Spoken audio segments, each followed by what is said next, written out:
While I'm here, I'm just going to go ahead and shoot this side of the house. It's the one thing I didn't talk about. And one thing that people are concerned about, they've buried these gutters into the ground so that they take it out to the street, which is a good way to go. I mean, that's, otherwise you got the water next to the house, but, and then this hillside here from the neighbors comes towards the house a little bit. I didn't see anything that gave me any kind of concern on the walls on the inside. There's plenty of places for the water to go off, and it goes towards the opposite corner of the backyard.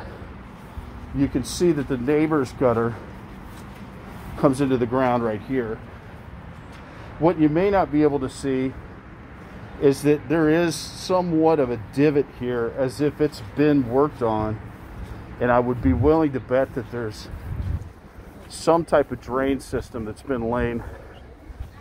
laid underneath this yard here. So I'm not the least bit concerned. What I'm looking for is where it comes out, or if it comes out. They may have it running straight into the sewer, but the grass is immaculate, very well taken care of. And I should talk a little bit about that roof, because one thing about this particular roof, just like the neighbors, these roofs are a very low pitch.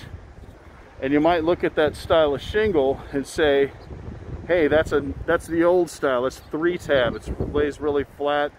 Architectural is a thicker shingle, and people like that. Here's what it looks like on their neighbors right over there. Architectural is just a little more uneven.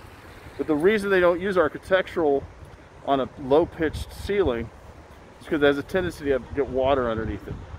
So the lower the pitch, meaning the flatter the roof, the lower you want the shingles. If it gets any lower than what it is now, that's almost like a 312 pitch. Anything under 4, and you want a really flat roof, and they'll use a totally different material if it gets any flatter than that. So I thought I'd point that out. It is a newer roof, it's 6 years old, but in the house that I own, that I was in, that was just like this, I did the exact same thing and put new 3-tab shingle on it instead of architectural. So just a point I wanted to make.